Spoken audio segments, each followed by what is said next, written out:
Hi guys, Ariana here at the AAFE Training Center. Let me walk you through a treatment that I did on this lovely patient with a PDO thread lift using VSoft threads. So I did actually already mark her up before, as you can see, and I just did a thread to her nasolabial fold, to her marionette, to her jowl, and one to her jawline. So a total of 4 threads bilaterally. And I'm just gonna walk you kind of through how I do everything. So first things first, I marked her up, of course, cleaned her face off, and this is me going in with an 18 gauge needle to just kind of create my tracks under the skin. What I was doing prior to this was just numbing the porthole to kind of make this process seamless and painless. And now I'm going in with my actual cannula to numb the patient. I would say taking your time doing this part is going to be crucial for having a very comfortable patient.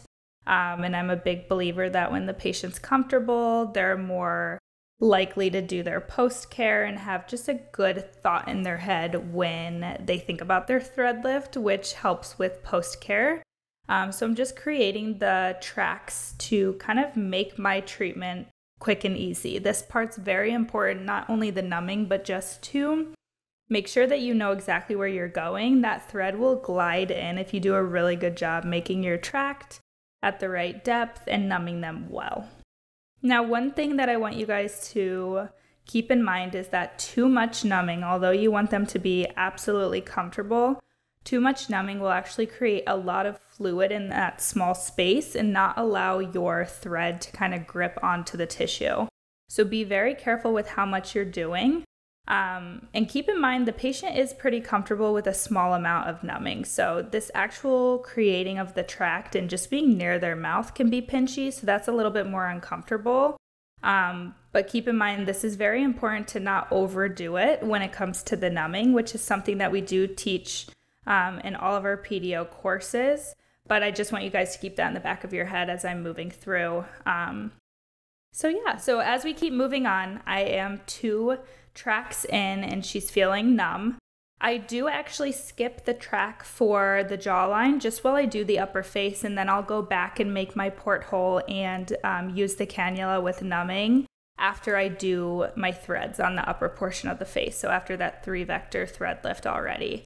So that's why you'll see me kind of jump ship and move to the threads, just because that numbing kind of wears off and that porthole can clot up. So I just kind of, do my work where it's fresh, and then I can always go back and numb again.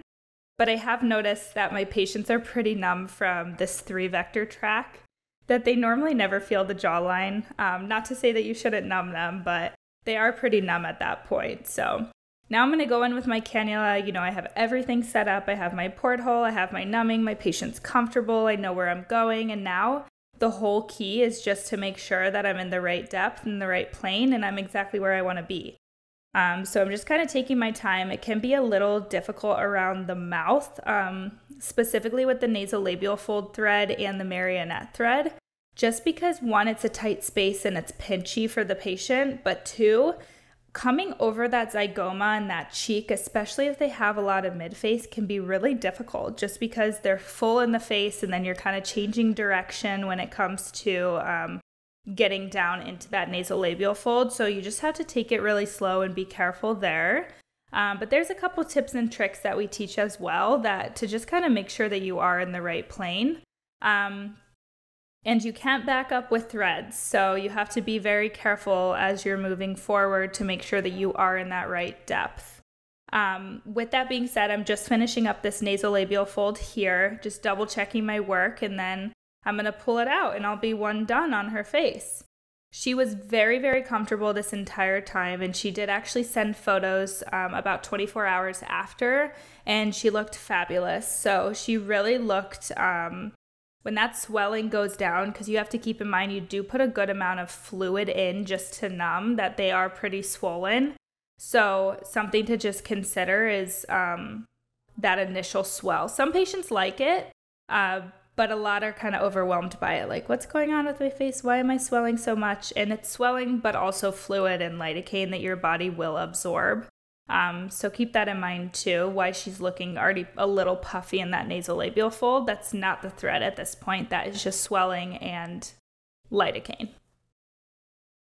I do want to talk to you guys a little bit about this patient and her coming to me. Now, she was very interested in filler, mainly because she was concerned about her jowls and some signs of aging and some lower face sagging. And we could most definitely do filler, but I did recommend threads because I didn't want to put a Band-Aid on the issue. I wanted her to, get collagen stimulation, some lifting, and kind of fix the actual problem that was loss of collagen, elastin, bone loss, bony reabsorption, fat loss. There was a lot of stuff that I was trying to tackle, which is why I opted for the thread lift before doing filler. Now, with some patients, you can do a thread lift, have them come back in 3 months, have them come back in 6 months, and you could do another thread lift. You could do a thread lift a year. It's completely up to you and how you cater it. That's the beautiful thing about threads, is that there's so much that you can do. And some people really have such amazing results that they just kind of want to maintain what they get from a thread lift. And you don't always have to do as many threads as I did. You don't always have to do 4. You can do 2. You can do 2 into the jowl if that's a concern for a patient. It completely depends. But that's kind of up to you as the provider. And I think that's pretty awesome when it comes to threads. So I did opt for this. I might go back, in a little bit and do another thread lift. I might also do some neck threads, which is something that we teach in level 2. So, I just wanted to give her the max amount of results while also maintaining what she already has. And just kind of helping the signs of aging, because as you guys all know, we lose collagen and elastin starting at age 25. And it just continues to kind of go away as we age, which nobody likes to hear, but that is why thread lifts are amazing, and doing things that stimulate collagen and kind of work to counteract those signs of aging. So that's just my little spiel on kind of why I opted for a thread lift with this patient before filler. Ideally, we'll use a lot less filler too, because I'm going to get good results with a thread lift as well. So keeping that in mind, I am doing her jowl now, and you guys did just see I numbed and created that porthole after I had already put in those 3 PDO threads in her upper face. So now I'm just kind of working that thread around her jowl. This can be a little tough just because I already have threads in there and there's a lot of swelling that's already happened. So just being careful with it. But now another beautiful thing that I want you guys to keep in mind is that she is only going to have better and better results with time. So of course you see a little bit of an immediate result. And you can see, I know she's laying down, but she has no jowl right now with those threads being so tightened and pulled.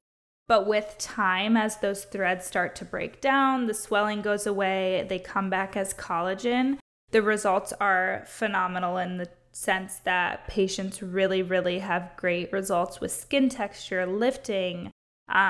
They just they look brighter, more awake, more rejuvenated, rested, which are all words that we absolutely love in aesthetics. So just kind of smoothing everything out and making sure she doesn't have any puckering. And then I'm going to send her on her way, have her buy some arnica, and just kind of keep tabs on her and see how she's doing. And then I'll see her back in about a month. So if you guys have any interest in learning this, I highly recommend taking our PDO 1 and then when you're ready, level 2 as well.